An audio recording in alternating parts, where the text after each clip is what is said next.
we're at a real turning point in our world in terms of what the world can sustain, the quality of our environment, its impact on where we can live and how we can live. It's probably the biggest change for the whole world that we have ever seen in the time of civilization. So that within itself is a momentous thing with many, many dimensions, and I could certainly spend several of these sessions just speaking about that. But somehow that has triggered a response from those races in the universe who want to play a part in our world or have an influence in our world, which began in its mature phase perhaps 80 years ago, but is now moving ever more quickly and having ever greater impact. And certainly tens of thousands, maybe millions of people around the world have seen their craft flying in the skies. And some of the people have had direct contact, which is a pretty important thing to consider. So this is really something that, is beyond our control. It's outside the normal realm of our concerns, or what we think is important in life, or how we consider our future and our destiny. Because our future and our destiny are being shaped for us by the evolution of the world and by our own evolution, which are greater forces that are far beyond our social consciousness, our academic views, and so forth. We live for the moment primarily, maybe the short term, but the long-term events of life, what I call the long game, are really the things shaping us now in an accelerating manner, and will continue to do so as we proceed. And within that, there are important choices for us to make as individuals and ultimately as a whole people in the world. This is our world of origin. We've evolved here. It is our purpose and destiny to serve this place and to serve the growth and evolution of humanity as it now faces its greatest challenges, and with those challenges, opportunities. So getting more specific then, what are these actual world changes taking place right now? Overall, the world is heating. It is heating up very powerfully in an accelerated manner. Something we have never had to face before as the whole world. Certainly has happened regionally and locally in time. And this is presenting with us a great challenge of how we are going to live in this changing world, how we are going to organize ourselves, protect ourselves, and keep ourselves from fighting and struggling over the remaining resources, because in a heating world, so many of the primary resources that we depend upon will be under great stress. And I know people, whether they think about these things or not, are feeling this kind of stress because we think about things at one level, but at another level, we are actually feeling things that are going on around us. And while we may have very strict ideas about how we regard our circumstances or how we see the world, we're still impacted by the change that is going on in the world. And the change in our physical health, our emotional health is being impacted by this change. You can see this in the growing anxiety and concern that people have. And then add to that, we have a worldwide pandemic, which is really not over yet. Perhaps it's become silent for a time. So we're being impacted by the world in powerful ways that are outside our scheme and our understanding and our plans and goals.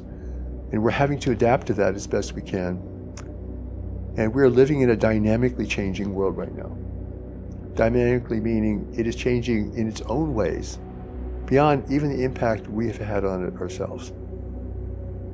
So this is a powerful and not an easy time to be in the world, but I feel it is the time we were meant to be in the world.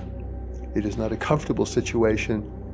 It is not happening according to our hopes, wishes, and beliefs, but life never happens according to our hopes, wishes, and beliefs. So we are living in a real world-changing environment, and that for many people will call out of them a greater sense of purpose, meaning, and service in the world. And that is its potential, that is its opportunity. Let's turn then to the other big event, which is this event of contact. So what is this and why is it taking place? Well, contact is going to occur eventually. It's our destiny to emerge into a universe of intelligent life, and it will not happen because of our, very limited journeys into space. Our planet has obviously been observed for a long time, and those forces who are in the world today have probably been observing us and learning from us for a long time. When you consider that we're broadcasting out into space mindlessly our wars, our conflicts, our dilemmas, our impact upon each other and the world, you can see how this could promote really not just visitation, but intervention. And an intervention that is not simply for our benefit, but an intervention that serves the purposes of others, purposes that those who are visiting our world are not revealing to us, who are here without our permission, who are engaging with people and having an impact on many, many things beyond our awareness and agreement. So this is what happens in a world that is very valued by others when you consider our world biologically rich, beautiful, rare in a universe of barren planets. I mean, we don't realize the wealth of this world that we sit upon and how livable it really is. Viewed from the outside, it's a gem in the universe, certainly, and we are destroying it or undermining its value at an alarming rate. And I feel that this is why intervention is occurring now. And there's another reason for this, is that we have created a technological foundation of trade, communications, power, resources, everything that our technology has demonstrated connecting the world that other races can use for their benefit. And that is why this didn't happen 100 years ago, or 500 years ago. Visitation to the world has certainly been happening for decades, centuries, and millennia. But the presence of these forces in the world now, in the last 80 years, since the last World War, has grown and become quite pronounced. So much so that those parts of our secret government are concerned with it primarily, and something that the public in general really has no notion of. So I feel it's very important that I bring this message to people. It is a message of urgency, and it is a message of profound importance in terms of our freedom and future going forward. But it also represents the consequence of us emerging into a larger arena of life. For think of this, that the universe around us is not a human universe. This is not represented in our movies, where it's human characters with masks on them. These are totally different races from very different worlds with very different beliefs and orientation. So we are an isolated tribe in a vast universe. In fact, sometimes I describe our world, as big as it is like a grain of sand on a beach as far as the eye can see. That's the expanse, if we can grasp that. I don't know how else to describe its immensity, except in terms like that we are emerging into one small part of that universe, not the whole thing.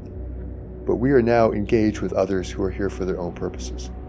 And this is a calling for action and unity and awareness, I think, almost beyond any other consideration.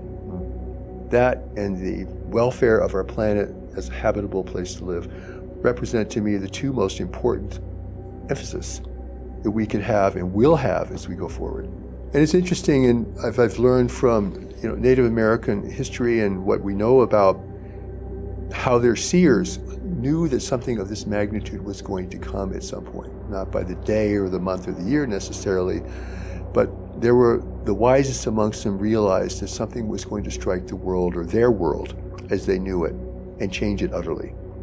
So there are people in our world, and perhaps you're one of them, who's more noetic, more have a sense of the larger picture of life, more greater interest in what happens in the world at large, or a more noetic or inner knowing about the relevance and the immensity of change that is underway now.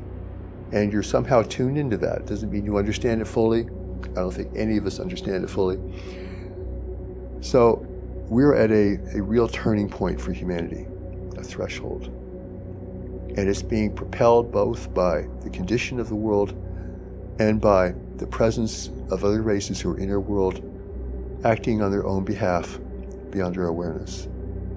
The beginning of the breakdown of our social structures and our relations with nations. Right now the world's going through a polarizing effect between the Eastern Bloc countries and the rest of the world that will have significant impacts on the future, for example. But the more that we are diffused or in conflict or crisis, the greater the opportunity for intervention. Because here's a race that can present itself as benign, as here to serve and save humanity from itself, This is being proposed to people that this intervention actually contacts directly, and that they're here to save us from ourselves. And that narrative has been used for centuries by European powers with native peoples. We're here to save you. You're primitive. You're not in God's grace. We can teach you how to live properly in a holy manner, in a correct manner, which is completely false. So we're now the native peoples of this world facing intervention. So what has our history about intervention with native peoples taught us about intervention? We know what the outcome of that was and the process of that.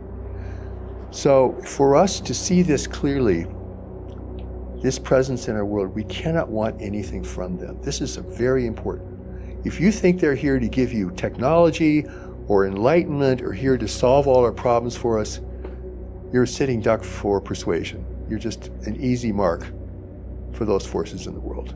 They're going to tell you exactly what you want to hear, and that's what you're going to hear. But if we look at the history of our world of intervention, it should be our lesson about life. When facing unknown forces from beyond, as native peoples were facing over the course of recent centuries, we should remember the lessons of life. This should be our first approach to this whole problem. But most people are treating this as an answer to their prayers, a fulfillment of their dreams. Now they can be fulfilled by forces from beyond the world. If they can't be fulfilled by forces within the world, by humanity itself, that along with the loss of faith in human leadership, human institutions, human religions, we're breaking down in many ways as a united and cohesive world of people. And that is a prime environment for intervention. This is how intervention has been successful in history. This is not a Star Wars universe out there. Those forces in the world are not military. For in our part of the universe, which is highly inhabited, invasion is not allowed. If you want to gain access to a world, you have to gain access with that world's compliance and seeming acceptance. I mean, I say seeming acceptance. It doesn't mean it's total acceptance, but we're allowing this force to be in our world. So from the outside looking in, it looks like we are not really resisting it. And they need to establish their own human leadership in service to them to govern us. The need for a proxy is much greater. A proxy, exactly. A fully functioning proxy. So it's not like they can be here and rule us, but they need to have really a dominance over the direction the world is going. First, they want to preserve the environment for themselves, because in the universe, environment is the most important thing. And if this splendid world is such a rarity, then its environment is the most important thing, far more important than we are to a foreign power. We're important because we can help that foreign power establish themselves here and be able to utilize this planet as they see fit. People don't want to face this because doesn't fulfill their dreams, their desires. There's no escaping into the universe for peace, happiness, or glory. You know, the universe is a tough environment, tougher than this. Competition in the universe may not be military competition, but tremendous competition for resources. Because the higher your level of technology, the greater the resources you must acquire, some of which you can't even get on from your own planet. So the acquisition of resources is a part of even the most advanced levels of life, technologically. Not spiritually, but technologically. And the other thing is, you never confuse spiritual development with technological development. Right? People make this mistake. They try to make everything one thing, but they're different. They're not the same. In fact, they're totally not the same. Technological societies can be spiritually dead, but be very powerful in what their technology can do. And likewise, spiritually advanced societies may have very low or limited levels of technology. When you think of a spiritual environment like a monastery, it's a low level of technology, right? Intentionally low. Okay, purposely low. So we have to separate these two things, and we make some critical errors in discernment. You know, I think of AI here. AI is kind of the next amazing thing that's going to revolutionize everything, right? And yet the alarm bells are going off in a massive way. Contact could be seen as the next amazing thing that's going to revolutionize everything, or bring peace to the world, or heal the divides among humans. But is it? And question number two, why are the alarm bells not going off? Because by and large, you rarely hear people talk about the prospect of contact with forces from beyond our world as a possible threat. They've gone to the total conclusion that they're here to either save us, to educate us, to learn about us, whatever the altruistic goal is. So, but why aren't those alarm bells there? If people want to be happy. They don't want to be troubled. They don't want to have problems they can't answer. The government doesn't want to talk about it because it's a problem it can't answer, or it can't answer to its public. I mean, no government's going to tell their people we're facing competition and adversaries in the universe for which we have no defense. That would crash your economy. That would create chaos. People would, I mean, you want to talk about fear and destruction. I mean, my goodness. So this is a very big thing, and you can't just have simple answers regarding it. It does follow in natural patterns and historical patterns. We should assume anybody who comes to a world that is so rare and beautiful that we're degrading are here for this world. And we're just a feature of the landscape as far as they're concerned. When people are isolated in the universe, they always think they're very important in life, that the universe revolves around them, that anyone who would come to their world would come to help them, uplift them, or save them from their difficulties. But this is the product of isolation. So you have the need for security and happiness at one level. It keeps us thinking that things are actually better than they are, or considering this in a positive way, because if it isn't positive, that's just almost too much for people to deal with. That would be the responsible way of dealing with it, at least, particularly at the outset. Let's make sure this is not a threat before we consider that it's a good thing. And let this presence in our world demonstrate their value, come forth, state why they're here, what they're doing. Let us give our approval. This is our house. It's not their house. And never confuse the extraterrestrial with the divine or the spiritual. That's another big error that many spiritually minded people make. That's trying to make everything one thing, you see? And life isn't like that. Everything isn't just one thing. You can't have one answer for everything. So separate the extraterrestrial from the spiritual always. Our recent history is an example of that. In 1936, Nazi Germany was the most powerful technological country in the world. And look at where they were coming from.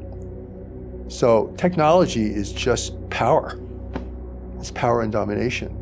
It serves good purposes initially.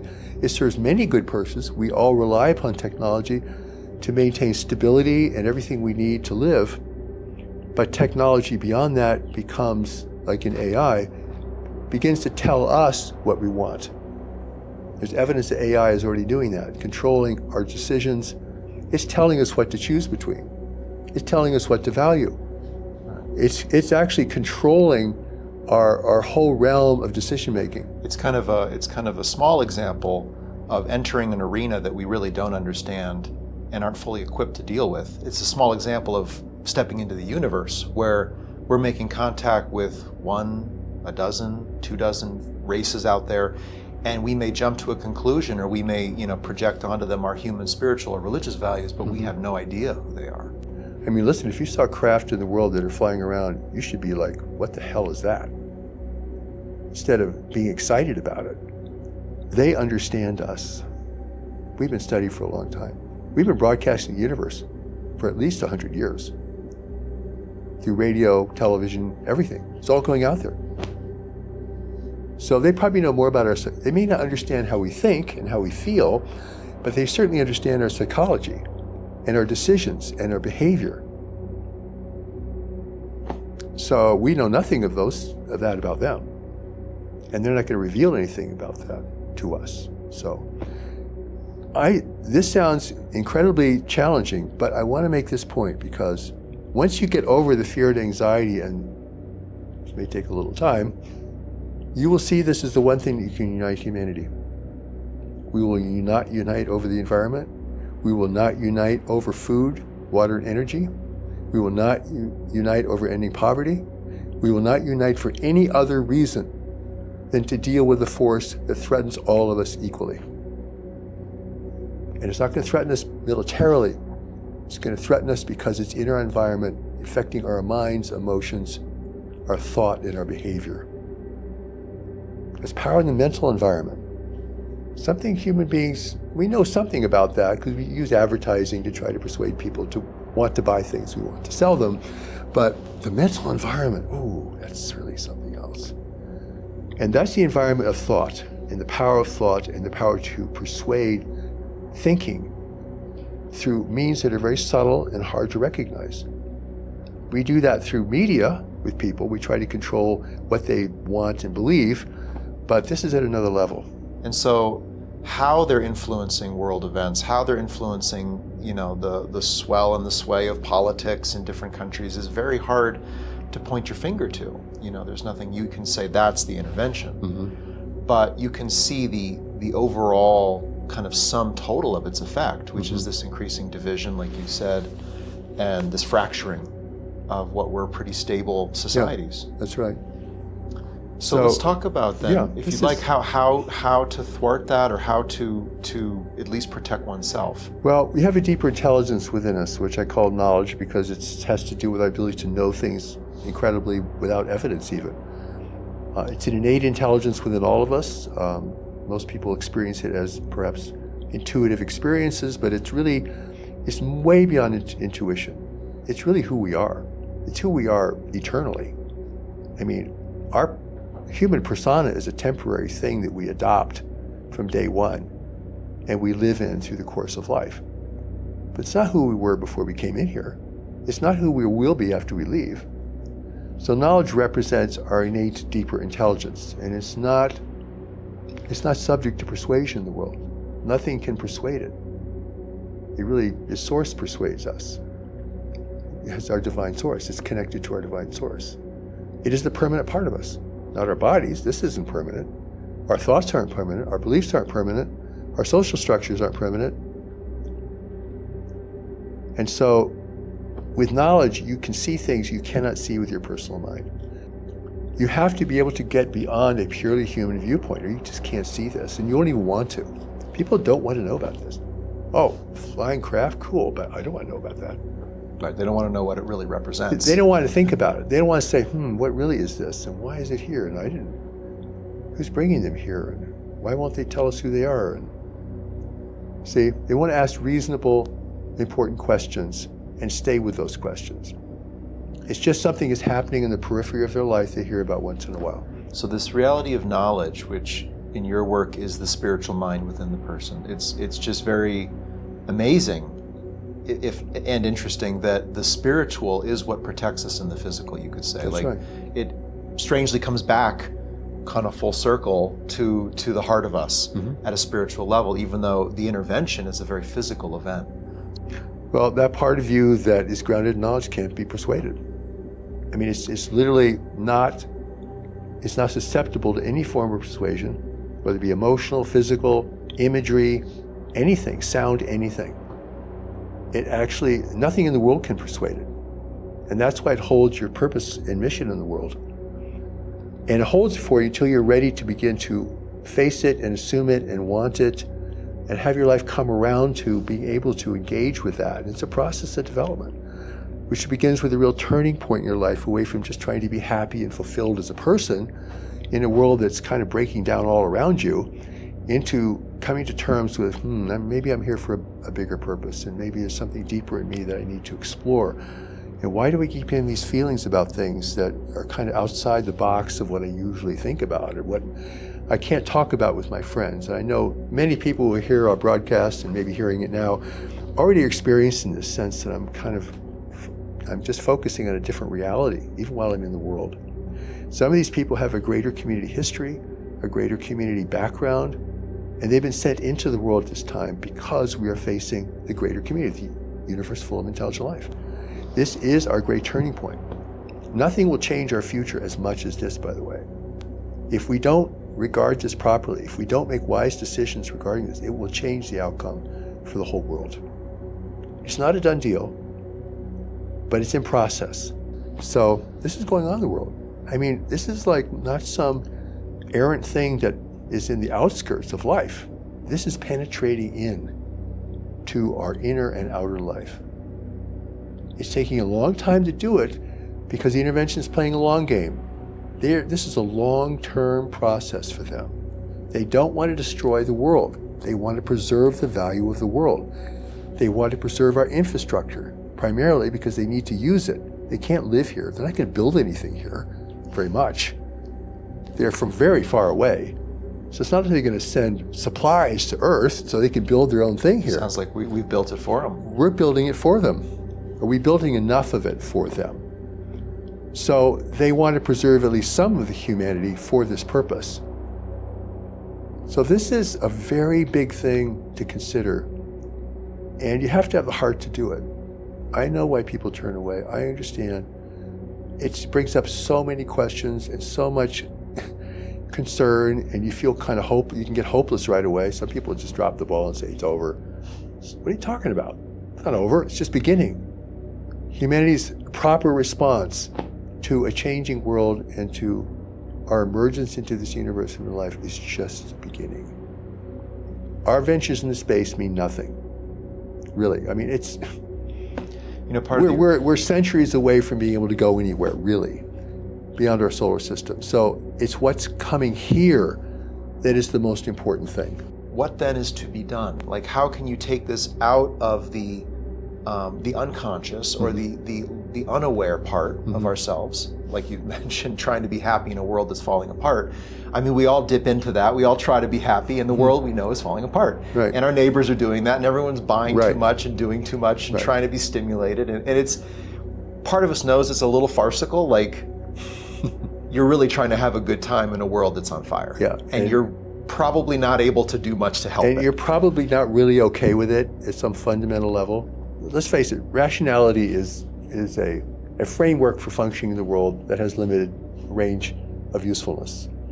When you go too small or too big, it ceases to be reliable. So objectivity is at a minimum these days. And scientific objectivity is fine, but it's too narrow. It's too limited within narrow spheres of focus. Why aren't all physicists interested in life in the universe? I mean, life in the universe is where we're going. But it seems to be almost a taboo place for traditional physicists to go, because they just don't want to go there. Well, and it threatens all that they've established in their field, or much of it. And yeah, because physics out there is way beyond physics here. And to understand that, or at least our understanding of physics but does not encompass the entirety of it. Exactly. So we have these challenges, but challenge is what makes life real, and it's what makes us grow, and it's what makes us strong. And this presence in the world can make us stronger, but you have to know what it is, why it's here, what it's doing. And this is my work reveals these things. And because it's been revealed to me, I didn't make this up. I didn't even want to deal with this in the beginning. I was like most people says, I just don't want to go in that realm. And I knew that we were being visited. I knew it wasn't what people were saying it was, but like most people, I just did not, I was very reticent to even go there.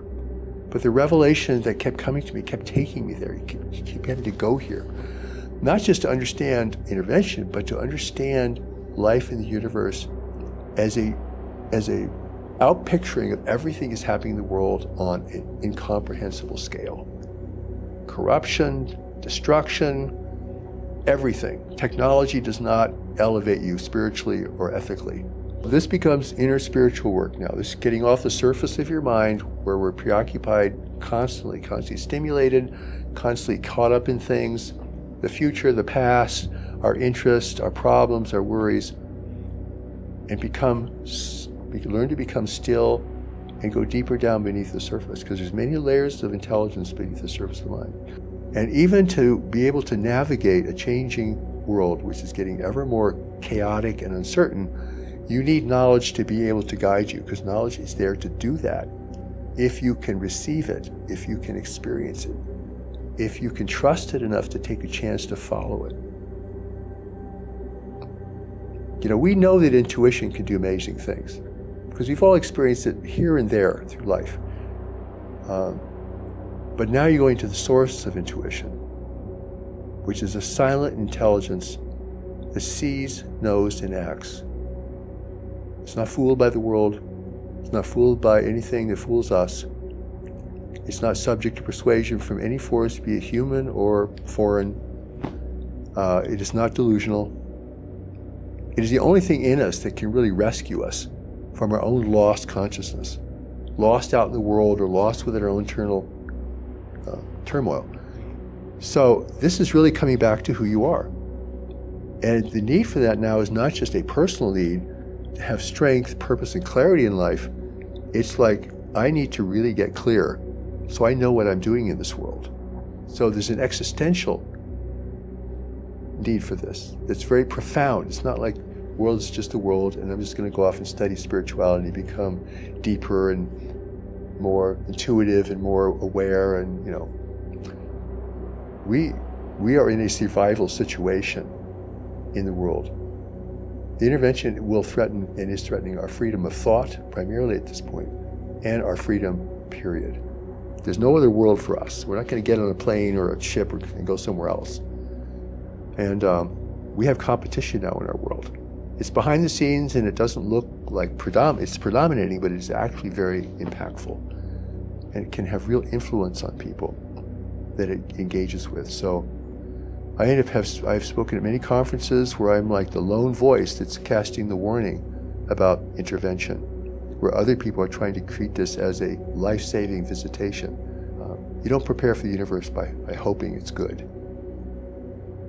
You don't prepare for life by hoping it's good. You have to get out there and face it for what it is and how it is.